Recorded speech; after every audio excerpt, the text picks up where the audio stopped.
some reason I don't think this was always a bathhouse. You know what I mean? I think this is, you know, there was something here before the bathhouse, but in this building, yeah? So this is a recent modification. Again, I feel all this is mainly within the mid to late Victorian period or era, so we would say. The main area I'd like to go in, to be honest, to be first, is to go upstairs. When I was walking up the stairs, the first impressions I got, just as it changed the stairs, it took on a totally different energy.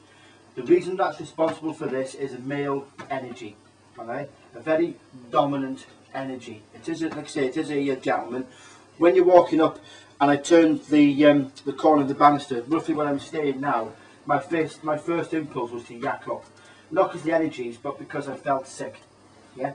The gentleman concerned, it is a very, very strong energy. It goes up and down the stairs and into the room where most of you are now.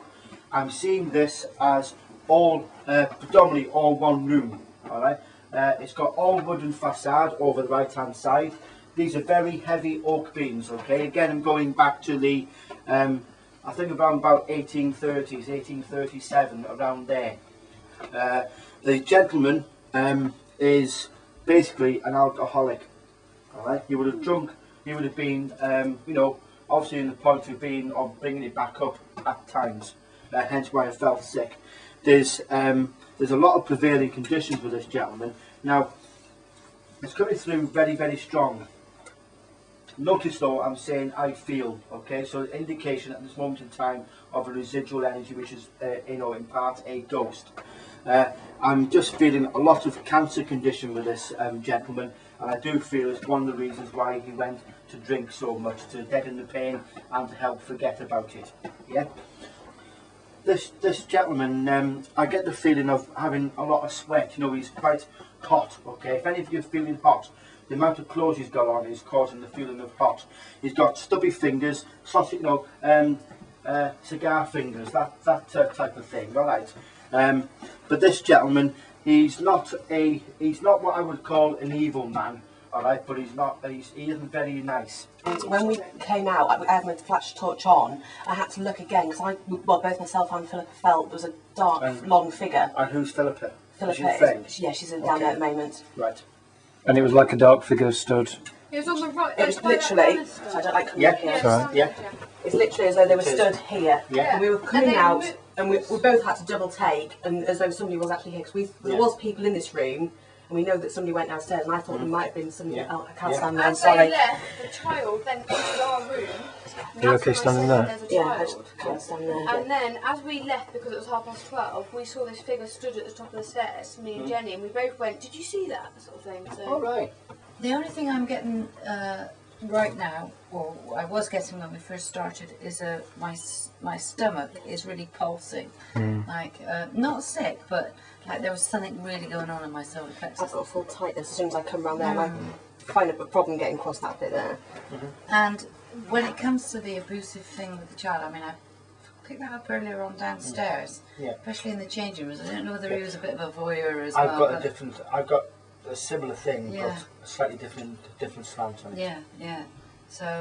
So there's this running theme at the moment of not voyeurism, but just generally an abusive person up here. Yeah, and I felt that whoever that was, it wasn't the chap who died diving off the thing. It was somebody else. There is a couple of energies in here at the moment in time. The gentleman I described on the stairs, when we stood here, I was aware of the main energy that was on the stairs. It's also here. Okay. There was. I know there's a younger energies. I don't want energy. I want energies in here also. One of them is a little girl. Now, I'm seeing her please as around about 12, 14 years old perhaps. And where is she stood? I'm just being aware I want to be in this area here. We've all seen the film Carrie, yeah? Have you all seen the film Carrie? Yeah. Remember when she had all that gunk poured on her and the way that her hair stuck to her face? There's what this little girl's looking like. Yeah, she's got brown eyes, brown hair. Hang on, Ian. Hang on. Hang on. There was that noise, but then there was a big thud. This child, please. I said Who? good child. Yeah. Where did that come from? Up there, but it's very cold outside. I don't know if the girls in the office when they sound like all. Yeah, I've got, again, with energies, a little bit behind you, Martin. Kind of a little bit of puppy weight around the neckline. There's the indication we get with this girl is she would have slipped and she would have banged her head. But it's a really What is that? It's the fence changing. Did you hear that? it's like a running movement. I'm just seeing it, feeling her running up and down this area here. Again, she's carrying a little bit of weight around her. I'll put this down to puppy fat, I think they call it, don't they? And it's this type of thing, if she's running up and down there, put her falling, bang. Do you know what I mean? Really quite severe. There's a lot of, not so much sadness with her, but around her for this happening.